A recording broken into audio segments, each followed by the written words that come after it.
Halo, selamat pagi. Berjumpa lagi dengan Dokter Kristiawan, spesialis sehat. Di samping saya, tahu dong, ada Dokter Fajar, spesialis neuro. Kebetulan Dokter Kris ada di Balikpapan. Ya. Mumpung ada ahlinya nih, jadi saya mau nanya.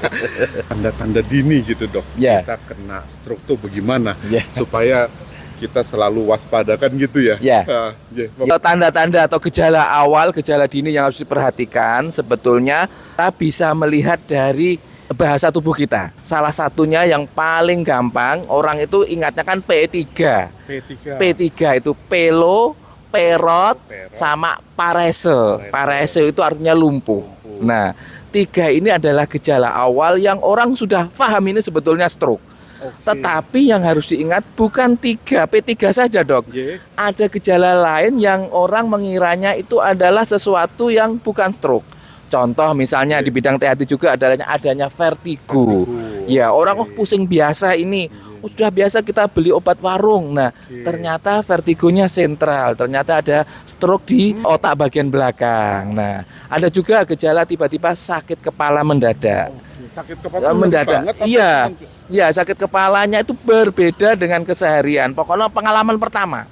Sesuatu yang pertama itu memang harus diperhatikan, Dok. Kemudian yang selain pusing, sakit kepala, muntah yang mendadak. Iya. Jadi muntahnya itu kadang kita sebut namanya proyektil, tanpa didahului mual dulu. Nah, dan yang kedua yang dilupakan adalah sifatnya mendadak, Dok.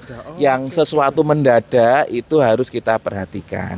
Kalau pakai singkatan dari luar negeri namanya FAST ya. FAST itu atau ditambahi sekarang BIFAST. Nah, balancing sama I.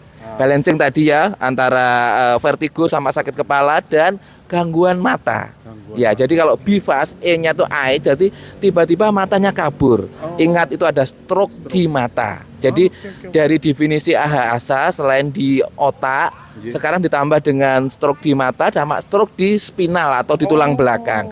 Definisinya diperluas, Dok. Nah, ini ada satu trik ini ya yang sudah saya share ke jutaan viewers itu, yaitu bagaimana kita bisa mendeteksi dengan satu gerakan yang itu bisa kita praktekkan. Kita begini ya, kita begini, kemudian tutup mata selama 30 detik. Ya.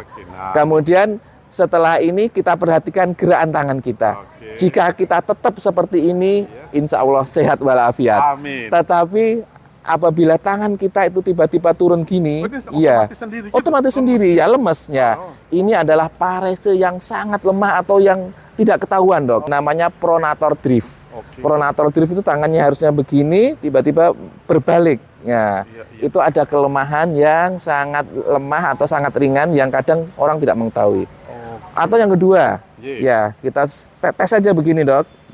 Arm sling namanya ya, jadi diputar. Ya, diputar. Untuk mengalihkan perhatian suruh berhitung 1 sampai 30 atau tutup mata. Nah, jika diputar begini, tiba-tiba salah satu tangannya itu lemah, jadi harusnya kan berduaan bareng. Nah, tiba-tiba tangan kanannya memutarin. Berarti tangan kirinya ada kelemahan. Nah, kalau ada tanda ini, ikut, jadi diputerin atau salah satunya diputerin. Jika ada tanda seperti ini, tidak usah menunggu lama, apalagi mendadak, segera ke emergensi. Kita ada golden period kurang dari 4,5 jam. Kita melakukan trombolisis, ya, khususnya untuk stroke sumbatan, untuk dibobol sumbatannya dengan obat yang sudah di-cover sama BPJS. Nah, itu dia. Jadi ingat-ingat, boleh diulang-ulang apa yang sudah di-sharekan oleh Dokter Fajar. Kalau ini nanti kita ulang supaya teman-teman paham betul bagaimana kita mengenali gejala awal dari stroke. Dan yang paling penting golden period-nya adalah 4 jam, jangan sampai terlambat. Karena kalau kita biarkan malah jadi makin susah lagi, Dok. Gitu.